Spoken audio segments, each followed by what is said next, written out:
అందరికీ నమస్కారం. This is doctor R B Sudha. Welcome to my channel. ఇప్పుడు మనం మాట్లాడుకోబోయేది శని వక్రిస్తున్నారు. అందరికీ తెలిసిన విషయం. జూలై 13th నుంచి నవంబర్ 28th, నవంబర్ ఎండ్ వరకు ఉంది. ఆల్మోస్ట్ 5 నెలలు చెప్పుకోవచ్చు. ఫస్ట్ మనం శని వక్రం అంటే ఏంటో చూద్దాము. వక్రించడం అంటే ఏంటంటే వెనక్కి తిరిగి చూడడం అనేది ఒక ఐదీకం, లేకపోతే అదొక మీనింగ్ కింద మనం తీసుకుంటాము. కానీ యాక్చువల్గా it is because of the angle అనమాట. అంటే ఎలిప్టికల్ సర్కిల్లో అన్ని ప్లానెట్స్ తిరుగుతూ ఉంటాయి, అందరికీ తెలుసు. సో మనకి ఎర్త్ నుంచి చూసినప్పుడు, మన భూమి నుంచి చూసినప్పుడు శని కొంచెం వెనక్కి తిరిగి చూసినట్టు అనిపిస్తుంది. అంటే ఏంటంటే కొంచెం స్లో అయిందని అర్థం. ఎక్కడ వక్రిస్తున్నారు? మనకి మీనరాశిలో వక్రిస్తున్నారు. ఇంకో ఎగ్జాంపుల్ చెప్పాలి అంటే అందరికీ ఈజీగా ఉండే ఎగ్జాంపుల్, అలాగే అర్థమయ్యే ఎగ్జాంపుల్ చెప్పాలి అంటే 2 ట్రైన్లు వెళ్తున్నాయి. మన ప్లాట్ఫామ్లో 2 ట్రైన్లు నుంచుని ఉన్నాయి అనుకుందాము. సపోజ్ మన పక్కన ఉన్న ట్రైన్ మూవ్ అవుతుంది అన్నప్పుడు మనకేంటి, మనం వెనక్కి వెళ్ళినట్టు అనిపిస్తూ ఉంటుంది కదా, అంటే ఇన్ కంపారిజన్. అలాగే మనకి భూమి నుంచి చూసినప్పుడు శని ఏమో కొంచెం వక్రించినట్టు, వెనక్కి తిరిగి చూస్తున్నట్టు, అంటే వెనక్కి వెళ్తున్నట్టు అనిపిస్తుంది అనమాట. కానీ అది యాక్చువల్గా అలా కాదు, ఆయన కొంచెం స్లో అయ్యారు. సో దాన్ని వక్రించడం అంటామన్నమాట. సో వక్రం, శని వక్రం ఎలా ఉంటుంది ద్వాదశ రాశులకి చూద్దాము. అదొకటి కాకుండా శని మనకి అందరికీ తెలుసు కర్మకారకుడు, అలాగే ఆయుకారకుడు కూడాను. కర్మ చేయాలి అంటే కనుక తప్పక మనం శనీశ్వరుడు కాళ్ళు పట్టుకోవాల్సిందే. సో కర్మకారకుడు అంటే ఏంటంటే మనం చేసే పని, అలాగే ఏంటంటే రోజువారీగా మనకి జరిగే ఒక చెప్తాం ఆబ్స్టకల్స్ కానీ, లేకపోతే మంచి కానీ చెడు కానీ, అవన్నీ కొంతవరకు శని ఇచ్చింది. అంటే కర్మకారకుడు ఆయనే. అంటే ఏంటంటే మనం చేసిన ఫలితం కానీ, లేకపోతే పూర్వపుణ్య ఫలితం అని చెప్తూ ఉంటాం కదా, ఫలితం కానీ, లేకపోతే ఏదైనా కొంతవరకు చెడు అయినా మంచి అయినా శని ఏంటంటే న్యాయకారకుడు కూడా, న్యాయానికి ప్రతీతి. సో తప్పక ఏంటంటే ఆయనకి బ్యాలెన్స్ అవ్వడం అనేది వెరీ ఇంపార్టెంట్ అనమాట. సో ఎప్పటికైనా సరే మనం చెప్పేది శనికి ఈశ్వరుడు స్నానం ఇచ్చాము. అదొకటి కాకుండా ఏంటంటే ఆయన అన్నీ చూస్తూ ఉంటారు అని చెప్తూ ఉంటాం. అండ్ ఆల్సో అందరూ భయపడతారు, శని వచ్చారు అంటేనే, శని మాదశ వచ్చినా, ఏలినాటి శని వచ్చినా భయపడుతూ ఉంటారు. బట్ ఏంటంటే ఆయన ఎప్పటికైనా సరే సర్వీస్ అంటే చాలా ఇష్టం. మనం ఎప్పటికైనా న్యాయంగా, మనం న్యాయబద్ధంగా, ట్రూత్ఫుల్గా ఉన్నప్పుడు ఎప్పటికీ మనకి ఏంటంటే మంచే చేస్తాడు. శని ఏంటంటే ఫిలాసఫికల్ ప్లానెట్. అదొకటి కాకుండా మనకి బతుకంటే ఏంటో కూడా నేర్పుతారనమాట. అంటే ఏంటి, మంచి చెడు 2 కలయికే మనకి లైఫ్ అనమాట. ఎప్పుడూ మంచిగానూ ఉండదు, ఎప్పుడు చెడుగానూ ఉండదు. అలాగే శని యోగకారకుడు అయినప్పుడు, అలాగే ఏంటంటే ఆయన బ్లెస్సింగ్ ఉన్నప్పుడు, శనీశ్వరుడు బ్లెస్సింగ్ ఉన్నప్పుడు తప్పక కింద ఉన్నవాళ్ళు ఎక్కడికో పైకి అందలంకే ఛాన్సెస్ కూడా ఉంటాయన్నమాట. అంత ఇచ్చే ఒక గ్రహం కింద మనం చూస్తూ ఉంటాము. అందుకని అంత ఇంపార్టెంట్ కూడాను. అలాగే ఏంటంటే బ్యాలెన్స్ చేయడం అనేది, మనకి కర్మని బ్యాలెన్స్ చేయడం అనేది మనకి చెప్తూ ఉంటారు. కర్మకారకుడు, నేను ఇందాక నుంచి అదే చెప్తున్నాను. సో చేసే పనిలో కూడా ఆయన ఇచ్చినంత, ఎస్పెషల్లీ బిజినెస్ పీపుల్కి, అలాగే స్టాక్ ట్రేడింగ్లో ఉన్న వాళ్ళకి, లేకపోతే ఫైనాన్షియల్ ఇన్స్ట్రుమెంట్స్ ఇలాంటి వాళ్ళందరికీ కూడాను ఆయన ఇచ్చినంత ఎవరు ఇవ్వరు అనమాట. అంటే ఏంటి, సంపద.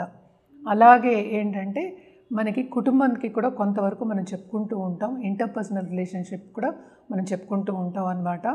ఇప్పటికీ శనీశ్వరుడు గురించి మీకు అర్థమైంది అనుకుంటున్నాను. సో శనీశ్వరుడికి ఈ వక్రం మూలాన్ని ద్వాదశ రాశుల వారికి ఎలా ఉంటుందో చూద్దాం. జనరల్ పరిహారాలు అయితే ఎప్పటికైనా సరే నేను చెప్తాను, సర్వీస్ చేయమనే చెప్తాను. అంటే సర్వీస్ చేయడం అంటే ఏంటి, మనకి లేని వాళ్ళకి, అంటే మనకన్నా కొంచెం తక్కువ స్థాయి ఉన్న వాళ్ళకి, లేకపోతే సపోజ్ వృద్ధాశ్రమం అయినా సరే, లేకపోతే అనాథాశ్రమం అయినా సరే, కొంతవరకు అన్నదానం చేయడం అనేది వెరీ ఇంపార్టెంట్. అదొకటి కాకుండా ఎప్పుడు మనం చెప్తూ ఉంటాం, నల్ల నువ్వులు దానం ఇవ్వమని చెప్తూ ఉంటాం అన్నమాట. కానీ శనీశ్వరుడు జపం కూడా చేయొచ్చు. ఇప్పుడు మనం నెక్స్ట్ చూడవలసింది ఏంటంటే ఏలినాటి శని ఎవరెవరికి ఉందో చూద్దాం. ఫస్ట్ ఏంటంటే మేషరాశి వాళ్ళకి ఏలినాటి శని ఉంది, అలాగే మీనరాశి వాళ్ళకి ఏలినాటి శని, ఎందుకంటే వక్రం కూడా ఇక్కడే జరుగుతుందన్నమాట. అలాగే కుంభరాశి వాళ్ళకు కూడా ఏలినాటి శని ఉంది. ఇది వక్రం అయినప్పుడు, శని వక్రం అయినప్పుడు కొంతవరకు ఏంటంటే ఆయన ఎక్కడ ఉన్న స్థానం నుంచి వెనకాతల చూస్తున్నట్టు, ఇందాక నేను ఎక్స్ప్లెయిన్ చేశాను, వెనకాతల చూస్తున్నట్టు అనిపిస్తుంది కనుక కొంతవరకు కుంభరాశి వాళ్ళకి కొంత తీవ్రత అన్నిట్లోనూ ఎక్కువ అవుతుందన్నమాట. జనరల్గా ఏంటంటే సంపద ఇచ్చే ఆయనే, అలాగే ఏంటంటే కొన్ని ఇబ్బందులు ఇచ్చే ఆయన కూడా ఆయనే అనమాట, ఆబ్స్టకల్స్. అందుకనే ఎప్పటికైనా సరే శని దశ వచ్చినా, ఏలినాటి శని వచ్చినా, అష్టమ శని వచ్చినా, అర్ధాష్టమ శని వచ్చినా అందరూ కొంతవరకు భయపడుతూ ఉంటారు. సో తప్పక నేను చెప్పిన రెమెడియల్ మెషర్స్ అన్నీ జనరల్గా చేసుకోవడం అనేది మంచిదన్నమాట.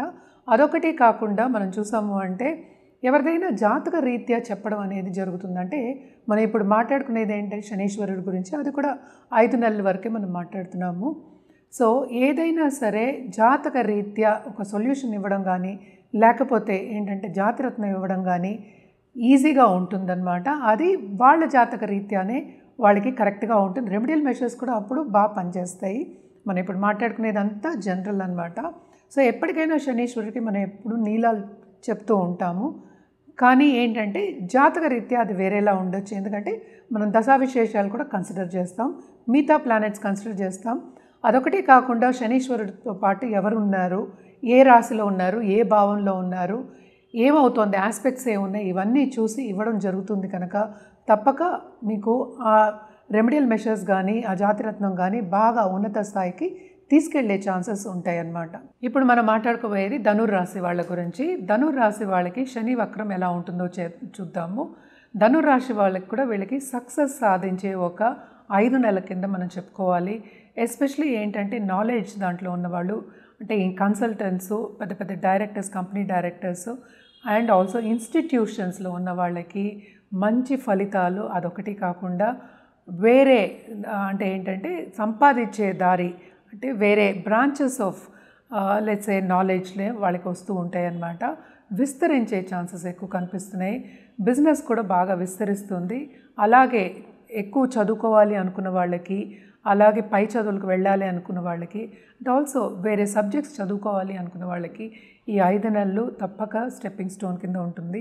నాంది పలుకుందంటే ఫస్ట్ స్టెప్ వేస్తారు, తప్పక ముందుకెళ్తారు, బాగుంటుందని చెప్పుకోవాలి. అదొకటి కాకుండాను ఫైనాన్షియల్గా స్టెబిలిటీ అనేది ఉంటుంది, సేవింగ్స్ అనేవి ఎక్కువ అవుతాయి. అదొకటి కాకుండా ఉన్నత వ్యక్తుల పరిచయం అయ్యి దాని మూలాన్ని పైకి వెళ్ళే ఛాన్సెస్ ఎక్కువ కనిపిస్తున్నాయి. వాళ్ళు ఏది చేసినా సక్సెస్ సాధిస్తారు. శని వక్రం ఎస్పెషలీ ధనుర్రాశి వాళ్ళకి చాలా బాగుంటుంది, సక్సెస్ సాధించే ఒక 5 నెలల కింద మనం చెప్పుకోవచ్చు. ఎందుకంటే ఎంత శ్రమ పడితే అంత ఫలితం, సత్ఫలితాలు శని భగవానుడు ఇస్తారు. సో తప్పక శని భగవానుడు కాళ్ళు పట్టుకోవడం అనేది వెరీ వెరీ ఇంపార్టెంట్. సో దాంపత్య జీవితంలో కూడా కొంతవరకు అనుకూల పరిస్థితి అనేది నెలకొంటుంది. అదొకటి కాకుండా ఫ్యామిలీ సపోర్ట్ అనేది ఇంక్రీజ్ అవుతుంది. ఎస్పెషలీ ఏంటంటే తోబుట్టువుల సపోర్ట్ అనేది ఇంక్రీజ్ అవుతుంది. అలాగే ఏంటంటే దూరంగా ఉన్న వాళ్ళు కూడా కలయిక అనేది ఈ 5 నెలల్లో మనకి కనిపిస్తుంది అన్నమాట. ఖరీదైన వస్తువులు కొనుక్కోవడం, అలాగే లాంగ్ టర్మ్ ఇన్వెస్ట్మెంట్ మీద ధ్యాస పెట్టడం, లోన్స్ తీసుకుంటే తీర్చడం అనేది మనకు కనిపిస్తోంది. సో తప్పక ధనుర్రాశి వాళ్ళకి బాగుంటుందని చెప్పుకోవాలి. అలాగే మన పరిహారాల విషయానికి వస్తే కనుక శని అనుగ్రహం కావాలి అంటే తప్పక వీళ్ళు ఎవ్రీ శనివారం అట్లీస్ట్ 108 టైమ్స్ నవగ్రహాల చుట్టూ ప్రదక్షిణ చేయడం వెరీ వెరీ ఇంపార్టెంట్. అదొకటి కాకుండా ఒక 10 మందికైనా చెప్పులు కొనడం అనేది ఇంపార్టెంట్. ఎలాగో మీరు ధార్మిక కార్యక్రమాల మీద ధ్యాస పెట్టి విరాళాలు ఇవ్వడం అనేది జరుగుతుంది. కానీ ఇవన్నీ చేసుకుంటుంటే ఏంటంటే శని ప్రీతి పొంది ఇంకా బాగుంటుంది మీకు. మనం ఇప్పుడు మాట్లాడుకున్నది శని వక్రం గురించే. శని వక్రం కూడా 5 నెలల వరకే ఉందన్నమాట. ఇది మనం మాట్లాడుకునేది షార్ట్ టర్మే. అండ్ జనరల్ రెమెడీస్ కూడా అంటే ఫలితాలు కూడా మనం మాట్లాడుకున్నాము. ఎప్పటికైనా సరే నేను ఎప్పుడు చెప్పేది ఏంటంటే జాతక రీత్యా ఏదైనా పరిహారం ఇచ్చినప్పుడు, లేకపోతే ఒక జాతిరత్నం ఇచ్చినప్పుడు ఇట్ ఈస్ ఆల్వేస్ బెటర్. అంటే ఏంటి, మీ జాతక రీత్యా ఇవ్వడం అనేది జరుగుతుంది. కనుక తప్పక ఏంటంటే మమ్మల్ని సంప్రదిస్తే అన్ని వివరాలు చెప్పడం అనేది జరుగుతుంది. అదొకటి కాకుండా మనం సర్టిఫైడ్ జెమ్సే ఇస్తాము. అండ్ జెమ్మాలజిస్ట్ చెప్పిన జెమ్సే మనం ఇస్తాం అన్నమాట. ఎందుకంటే జెమ్స్ అనేవి ఏంటంటే అది సరిగా మీకు పడింది అంటే ఎక్కడికో అందులోనికి తీసుకెళ్ళిపోతుంది. అదొకటే కాకుండా అది రివర్స్ కూడా అయ్యే ఛాన్సెస్ ఉంటాయి. అలాగే పరిహారాల విషయాన్ని కూడా, పరిహారం మనం కరెక్ట్ పరిహారం ఎప్పటికైనా మీ జాతక రీత్యా ఇవ్వడం జరిగి మీకు అది పడింది అంటే ఏంటి, అది కరెక్ట్గా పరిహారం చేస్తే కనుక బాగా ఉన్నత స్థాయికి వచ్చే ఛాన్సెస్ ఉన్నాయి. కనుక తప్పక సంప్రదిస్తే అన్ని వివరాలు చెప్పడం జరుగుతుంది. ఎప్పటికైనా జాతకం పరిశీలించుకుని రెమెడియల్ మెషర్స్ చేయడం అనేది మంచిది.